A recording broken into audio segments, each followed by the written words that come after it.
Jangan sampai gara-gara kalian orang Islam pun memilih untuk ateis atau pindah agama lain. Karena pola kalian melakukan dakwah itu sistem memaksa sesuai dengan paham yang kalian miliki.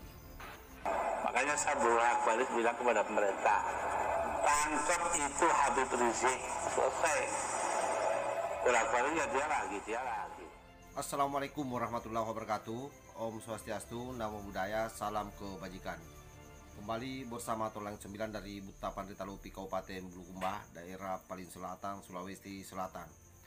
Sahabat-sahabat Tolang 9 dimanapun juga berada, kembali viral ada video yang beredar, di mana dalam video tersebut ada orang yang merasa panitia surga. Orang tersebut saking merasa yakinnya dengan apa yang dia lakukan bahwa itu satu kebenaran, memaksa orang tersebut untuk menutup jualannya dan bahkan memberikan warning serta penegasan terhadap bapak tersebut agar membuka jualannya itu nanti di sore hari, yaitu tepatnya pada jam 5 katanya, karena ini bulan puasa. Dan bahkan juga tidak perlu ada kursi di situ, padahal kita tahu bahwa orang berjualan itu adalah pelayanan jasa, dimana orang kadang-kadang kalau membeli sesuatu dan makan di tempat ya pasti membutuhkan kursi. Sampai sedetail itu dia mau atur kehidupannya orang, termasuk tata cara menjualnya diatur semua. Inilah bahayanya kalau negara kita, bisa dibayangkan kalau banyak kadrun isinya, maka ini akan terjadi. Semua orang akan diatur. Ini belum apa-apa karena masih personal.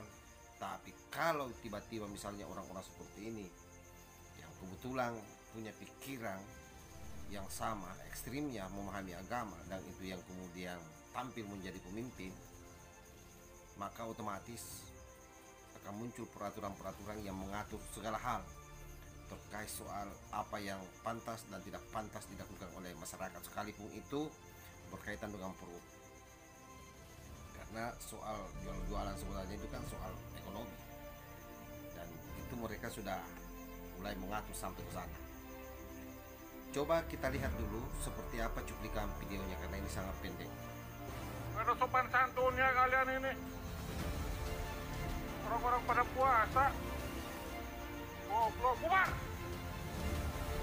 Tutup! Luar bulan puasa saya belum kapan pernah mengaku. Perhatikan warung ini dari kemarin.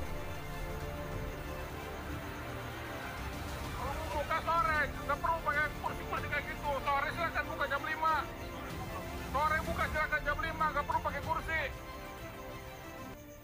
Dari video ini jelas sekali terkesan bahwa orang ini tahu persis mana orang yang masuk surga dan mana orang yang masuk neraka. Dengan melakukan pemberhentian terhadap aktivitas jual beli atau penjualan yang dilakukan oleh bapak-bapak ini, saya sebenarnya sangat kasihan mulia mukanya. Paksa berhenti menjual dan diberikan izin nanti jam 5 katanya. Kami perlu tegaskan bahwa sesungguhnya bulan puasa itu tidak pernah ada larangan untuk proses jual beli.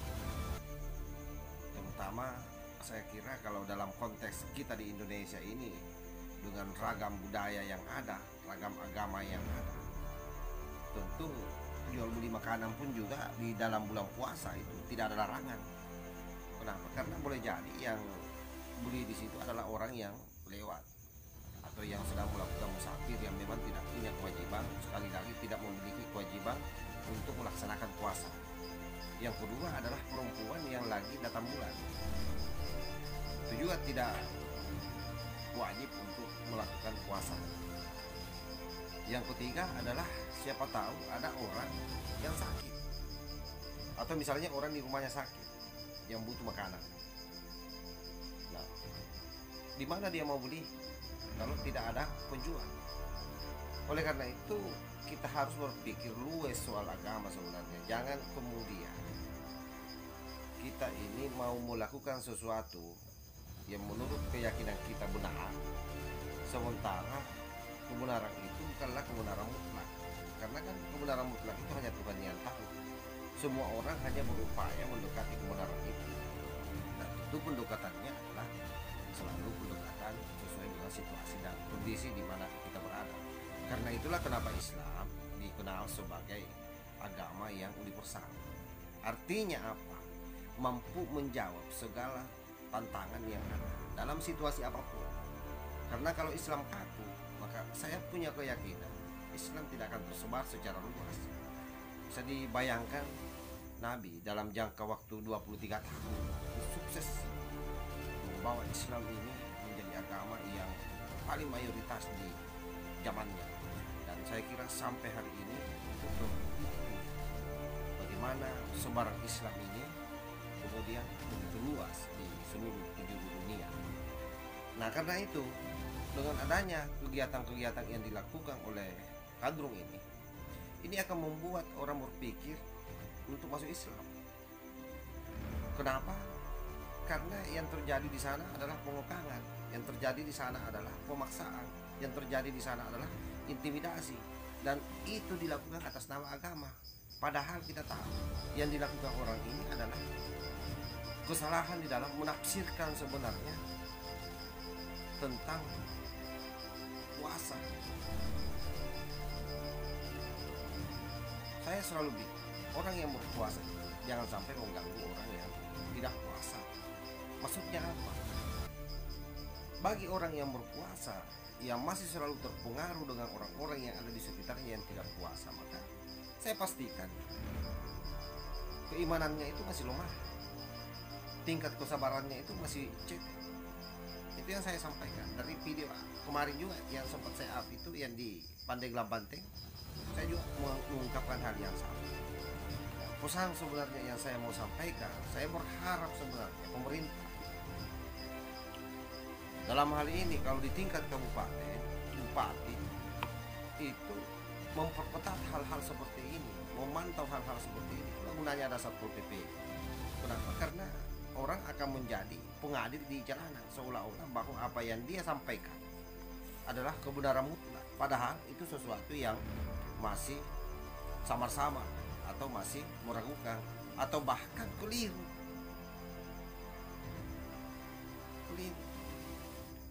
Nah, sampai kapan ini akan terulang terus? Ingat, jangan sampai gara-gara kalian lalu kemudian orang memilih untuk tidak beragama Islam. Jangan sampai gara-gara kalian orang Islam pun memilih untuk ateis atau pindah agama lain. Karena pola kalian melakukan dakwah itu sistem memaksa sesuai dengan paham yang kalian miliki. Dan paham-paham seperti ini baru ada di Indonesia. Nah, itu terjadi sebenarnya karena adanya kelonggaran di pemerintahan masa lalu terhadap paham-paham ini menjengkramkan kakinya di Nusantara. Oleh karena itu sekali lagi saya minta kepada penegak hukum agar menindak orang-orang seperti ini. Majelis Ulama juga saya kira penting untuk mengeluarkan fatwanya terkait soal jualan di bulan Ramadan. Majelis Ulama ini hanya duduk cantik di atas dan tidak berbuat apa-apa melihat fenomena sosial di masyarakat yang seperti ini. Karena ini sangat merugikan sebenarnya rakyat, sangat merugikan umat muslim khususnya. Wallahul muwaffiq ila aqwamit thoriq. Wassalamualaikum warahmatullahi wabarakatuh. NKRI harga mati, Nusantara milik kita.